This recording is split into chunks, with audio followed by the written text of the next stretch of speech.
नमस्कार, जोहार। आईना प्लस के साथ मैं पंकज। सवाल, अपराध मिटाने का कानून है या विपक्ष को मिटाने की? आखिर क्या मकसद हो सकता है संविधान के 130वें संशोधन का? प्रधानमंत्री मोदी का क्या मकसद है संविधान संशोधन विधेयक 2025 लाने का?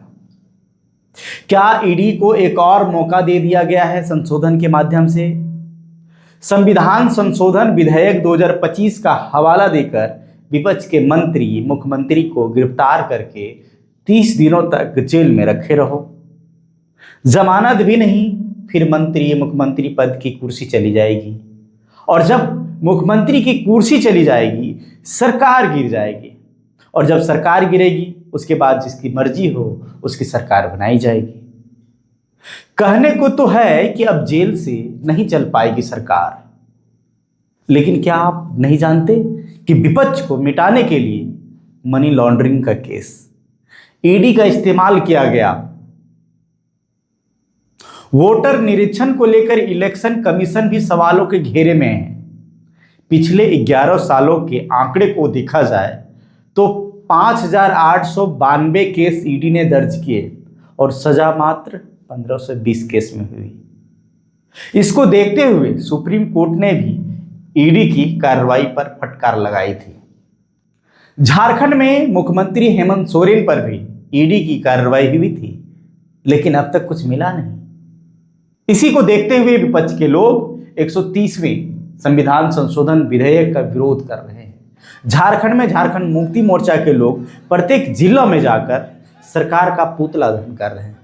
बीते 21 अगस्त को झारखंड मुक्ति मोर्चा ने रांची में केंद्र सरकार का पुतला दहन कर सभी जिलों को निर्देश दे दिया कि केंद्र सरकार का पुतला दहन किया जाए और 130वें संशोधन का विरोध किया जाए।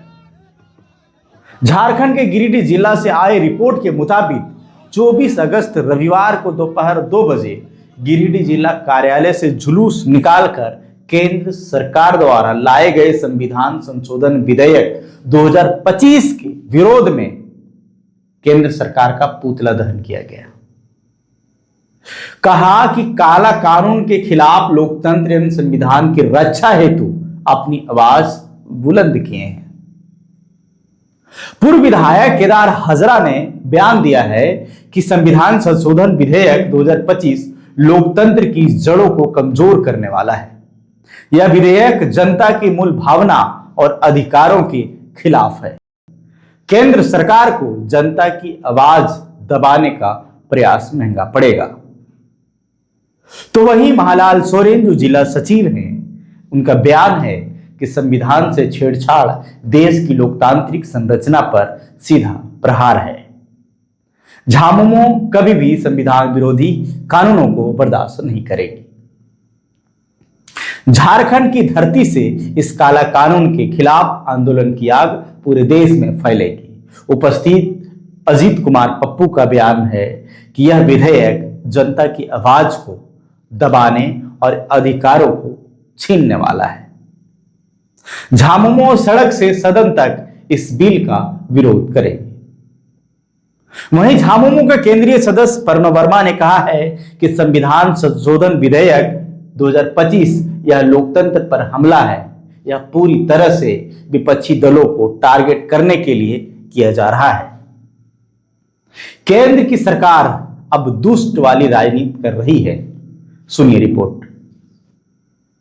पहले उसका था ही, सीबीआई तो उसका पहले था ही, इलेक्शन कमीशन तो था ही, लेकिन अब उन्होंने एक और नियम लाने का काम किया ताकि हम जो हमारे जिस राज्य में सरकार नहीं है वहां के नेताओं को कैसे परेशान करें और किसी भी मामला में उनको अंदर घुसा के 30 दिन तक बिना कोई चार्ज के अगर हम अंदर घुसा देंगे, उसके बाद स्वतः उनको इस्तीफा देना पड़ेगा, उनको मुख्यमंत्री पद से, मंत्री पद से छोड़ना पड़ेगा। तो आपको समझना पड़ेगा कि आज भारतीय जनता पार्टी जो केंद्र में बैठी हुई है वो कितना दूर की राजनीति कर रही है।